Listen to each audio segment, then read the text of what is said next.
那么灾民23天，其实到现在24天了，也没电，尤其没有屋顶，哦，就让卓荣泰去了哈，就请求你至少帮帮我。然后呢，你看这些人，蔡依瑜啊，然后呢卓荣泰，然后呢翁章良啊，这些人，经济部长没电跟经济部长有关了，经济部长在哪里呢？我刚刚就问我说经济部长在哪里？经济部长在这里，看到没？在这里。旁观者。前面呢，我一堆人，他站在后面，双手，跟我无关似的，搞不好真的跟他无关啊。他就说他们在前面都很认真啊，我在后面想啊，我在想打电话联络。上次人家立法院问他说那个关税现在谈的怎么样？我不知道，我没有在怎么样，我没有加入。经济部多么重要啊，是啊，对不对？经济部上面有什么你知道吗？工业局、国际贸易局、中小企业处一大堆哦，国营事业都属于经济部管的。我们所有的国营事业，台糖、中油、台电，那都是国营事业。然后跟美国谈判，他不知道。以前我讲过，萧万长当直播是国贸局局长、副局长，就是代表我们出去谈判的、啊，那是经济部下面的国际贸易局啊。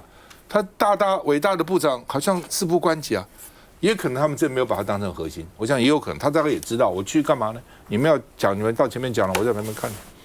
哦，所以呢，救灾你也不知道，冷眼旁观；关税你也不知道，你当这个经济部长干嘛？好像干得还蛮想干的哈、哦，真奇怪。没干以前还说啊，他也支持要核电啊，干了以后有讲一句话吗？也不敢讲了。那我们这个官是怎样啊？是那么有意思，对不对？然后当上去后，什么话都不敢讲，对不对？这个官有什么意思呢？我不懂啊。哦，那郭智慧说，谁讲我没有事情？我们分工合作，我在后面处理事情。那你看像这样处理事情的样子吗？好像没有处理什么，反正是冷眼旁观啊。哦，看看你们在干嘛啊、哦？那傅昆萁说，如果赖总统没有办法体恤南台湾的灾民，就继续用卓荣泰吧。哦，这样对我们南台湾的灾民啊、哦。那另外呢，经济部现在就是乱讲。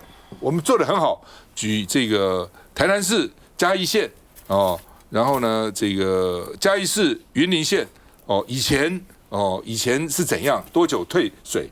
以前那多高，现在多快就退了哦。以前190，现在这个235，但是呢，这个以前0.5小时就才退水，现在没有灾情。哦，0.5小时呢就退，过去的36小时，过去12小时，现在0.2小时就退。我们效率这么好，你们还讲我们哦？那结果呢？这个灾民就说：“你跟我讲这个干嘛？你给我去看一些图卡干嘛？我在这边住了20年了，你在尼亚得拜啊，第一次淹水。那以前我没有淹啊，这是我感同身受啊。我现在是灾民啊，你给我讲一大堆图卡干什么呢？哦，所以呢，就你做了5张图卡，我刚刚给大家看。”哦，然后你看前瞻治水，淹水面积更小，退水时间更快。因为大家问他说奇怪，你8年800亿，然后前瞻预算8800亿，一大堆钱，那到底怎么治的呢？哦，那民进党团认为你这个贴那个字卡绩效时机不宜，看了会让人家生气的。淹在水里，水深火热，民众看你这个还讲你做得好哦。然后呢，灾民说1个月淹了2次。所以呢，对卓荣泰说，我们是2等公民哦，是怎样啊？哦，通讯也没有，电也没有，屋顶也没有，屋顶才真的惨。他们告诉我，屋顶是真的惨。那他们说，真的媒体去拍啊，都没有真的拍到那个很严重的灾民，没有拍到那个真的惨，屋顶都没有，找铁工什么都要搞2-3个月才能够来补。没有屋顶怎么办呢？只有那个什么帆布什么能够撑多久啊？哦，没有屋顶就1-2万居民没有屋顶啊，我们看一下。这家具都坏掉了，全部都坏。所以我们会帮忙来做。侯定，部长，包部长，家具都坏掉了嘞。灾民崩溃，拜托中央帮忙。讲到家具家电，形容长卓荣泰声唤，这时经济部长郭智慧似乎才反应过来。电器都歹去啊。是我们在家具那个电视的部分、电器的部分哈，我们尽量来帮忙。被卓院长 Q 到郭智慧穿进人群，提出补助方案，不然本来站在人群外，双手抱胸和卓荣泰南下看灾。从画面看来，就被认为对灾民之苦毫不关心，而且从现场民代们抛出照片来看，要找到郭智慧难度堪比，威力在哪里？我通常都是在后面来这个执行院长所交代的任务了哈。受灾户的区块并不是很大哈，大家都挤到前面去，这个是蛮奇怪的。第4月行政院关税记者会，郭志辉坐在第2排，全程没发言。当时自称是中继投手，这次再用备援形容自己。看过打棒球吧？投手就是一个在上场投，我们虽然也是投手。但是我是备援。但灾民更气的还有，经济部29号发出5张治水绩效图卡，图卡内容写到，在前瞻基础建设下，多处重点区域淹水面积已经明显缩小，只是地方改善后的防洪韧性就被网友批评，质疑这是图文治国，争议连绿营也挺不下去。看到经济部发这个图卡，我当下也是傻眼啊！我当下也觉得，你现在是适合发这个图卡的时机吗？那我们会尽力的来最快的速度来检讨。极端气候，我想带给我们的这一些现象啊，确实是在过去的这个掌握度没有那么高。从关税到治水，掌握度恐怕都要加把劲。昨天我们那个电台有同仁到台南去了啊，跟当地人讲说，尤其严重是七股跟后壁，七股跟后壁这边有什么2万户屋顶都受到影响，但是通常媒体不会到七股跟后壁去拍。都完全不知道那边的情况，哦，那是灾民真的是这个惨不忍睹，苦不堪言。来，洪庭，我觉得我对郭志辉的角色还是比较怀疑的，就是说，坦白讲，南部的灾情是很严重，没错，但是关税的灾情其实也很严重。那你郭志辉为什么不在所谓的这个谈判团队里面？然后到了灾情的这个时候，你又看起来又是一副就是说。不是你不是把自己放在第一线的这样子的一个部分。说通常坦白讲，我们民意代表也常跟官员去看灾，比较有为有守或比较敢做事的，他一定是在最前面，而且灾民讲什么，他马上就回什么。这个就是比较积极的官员会做的事情。勇于认识。对，但是你可以看到，就是说，好，那你在南部的灾情里面，你也把自己放到后面一个感觉一个，就是说，好，我是一个2线，然后呢，在整个关税的这个问题上面，这么。冲击这么大，包括刚刚赵大哥讲，你看这么多中小企业处、国贸局这些所有的几乎都会被冲击到的，你也不在真正的位置上。那我只能讲说，这里面我觉得到底是民进党不想让郭志辉在这个重要的位置上，还是郭志辉自己不想要再做这件事情？因为有一种可能是，通常在讲关税的时候，因为关税的冲击实在太大了，而且关税对于所谓的这个股市、资本市场的影响也非常大。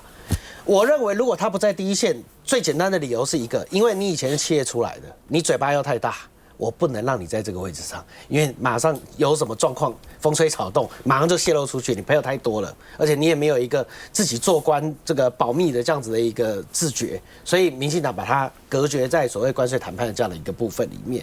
但看在你在看灾的这个过程当中，我感觉到好像他自己也不是想要，自己也没这么积极的这样的一个个性，所以我倒觉得就是说，与其我们来讨论就是说，民进党针对这几个事件，它的反应速度慢，郭志辉这个问题很重要啊。如果民进党真的要在这些问题上面能够找到有于认识的人，然后再更积极的这样的一个处理，那你是不是考虑经济部长可能要换人啊？因为我看他自己本身的个性、本身的做事的模式，看起来都不像是一个很积极、很勇于认识。回应一下他讲的郭志辉吧，因为有一天我们就是联席卫福部，我不知道那些域民那时候时间在不在，就本来郭志辉是也要来我们这边做报告的，好，那包括台电的所有人都来了，那可是到了晚上，到前一天他还说他会来出席，可是到了晚上，后来就是苏昭伟。他就说到了晚上请假，因为我本来就是我们有很多的问题要去问郭志辉嘛，就是关税的问题。结果他一来，他是突然间不预期的一个请假，那为什么呢？后来我们知道，就是说赖总统去看那个台电的那个就是电极的那个员工，他去病房看他。好，那曾文生因此请假也还 OK， 台电董事长去看他。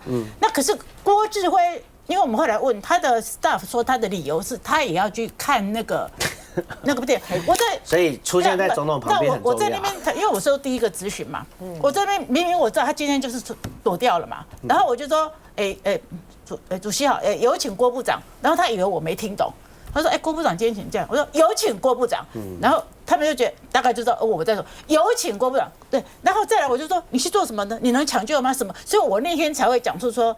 他就是有点让他躲掉，我不知道是他觉得他自己要躲，还是谁要让他躲，我才会讲出那个话。后来被做文章，我说你这个时候找他去，你去做什么？你还不如找我们柯文哲去处理，因为他们都按上叶克膜了，就包括前面的那个就有消防员跟他们都按上叶克膜，但他躲我们的质询啊，我们要听的是这些东西。所以回过头来，所以他跟着三个人去看那个病人做什么？所以从招致委员的讲法看起来，我觉得民进党的问题可能是你看到郭智慧这样子的人跟这样子处理事情的态度，不是一个勇于认识的人在位置上，或许这才是你救灾不利跟你关税谈不好的最大原因。我觉得民进党自己也要考虑一下，你是不是放了太多做表面功夫的人在位置上了。刚刚提到说官员啊或者什么去看灾啊，这每个人态度不一样。我举个例子，我印象最深刻，我那时候在台北市议员，民政社区有叫龙田里，一个里长啊，叫孙里长，他自己开旅行社，小老板哦，好几辆游览车，生意真的那个收入不错的。他当里长，他跟我讲那边的水啊不干净啊，什么排水受到影响。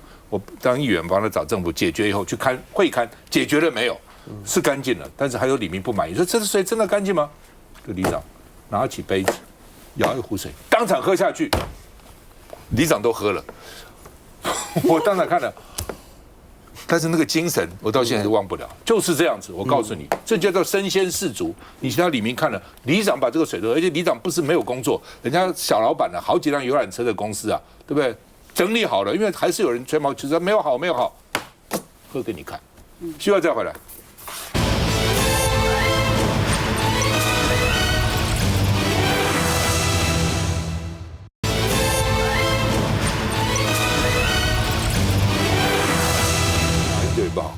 好，司法被政治渗透，到底怎么回事？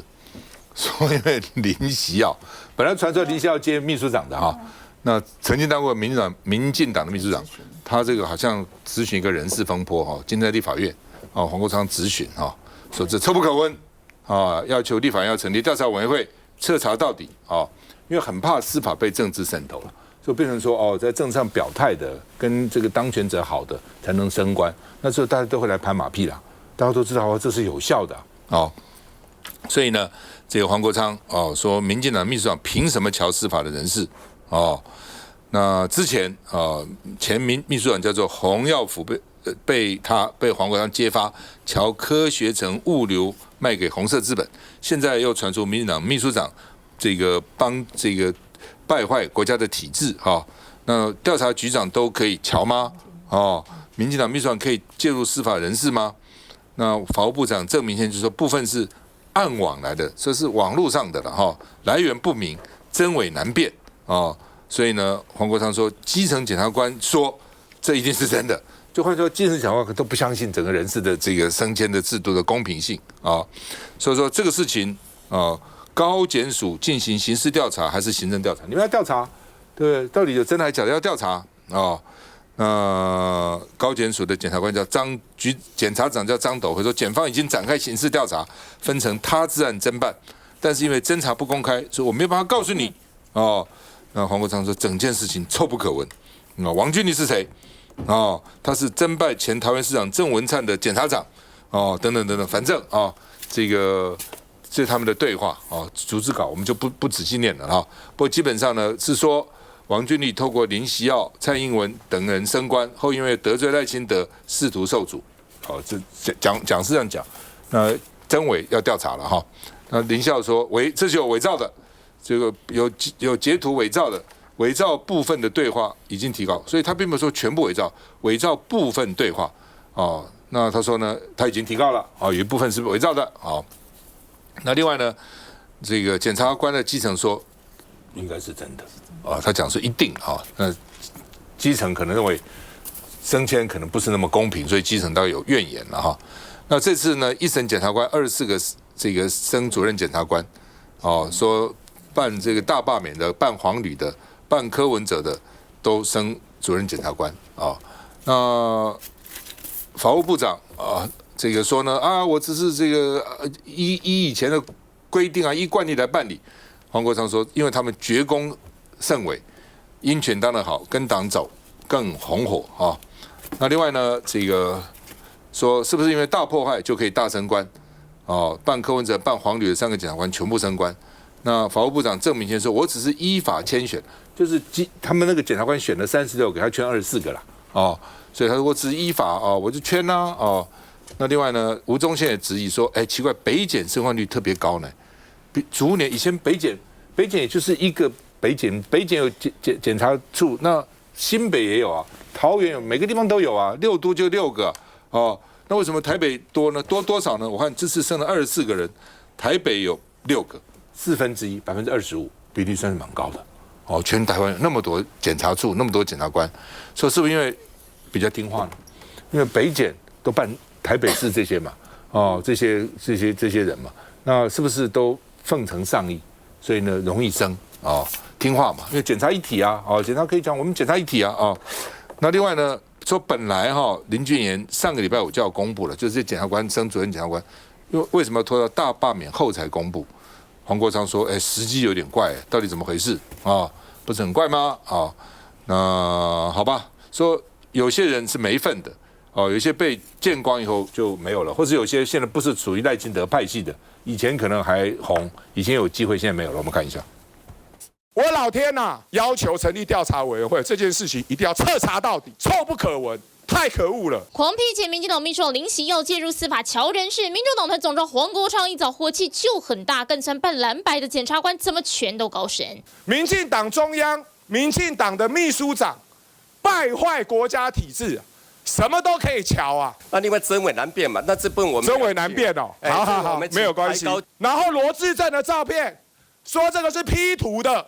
说检调要侦办，2023年办到今天，办什么东西出来了？蓝白司法立委轮流上阵，面对办柯案的林俊妍、办黄旅的朱家荣都升主任检察官。尽管这名前强调都是依法圈选的，两人还是唇枪舌战，做法多双标，多跟过去不一样，莫名其妙对不同人做不同的做法。你不要以为大家看不懂，我觉得这个事情将来一件一件大家来追究，你好意思拿这句话吗？自己在侵害这句话的是谁？就是各位司法高层啊！我也是希望说，不管任何的势力，不要用任何的形式来。希望到做到还很远呐，听懂到做到还很远。蓝白痛批台湾司法公信力早已荡然无存，但法务部长显然不认同在野说法。来，诸位。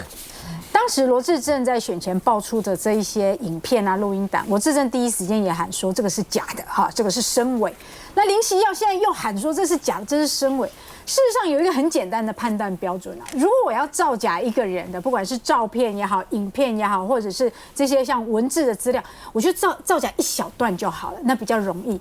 但是林喜耀或者是罗志正都好多段哦，好多篇哦，你知道那个造假是很辛苦的耶。我既然要假，我就假一个就好了，我还要造假这么多个人啊，然后林喜耀是罗志正是这么多段影片还这么长。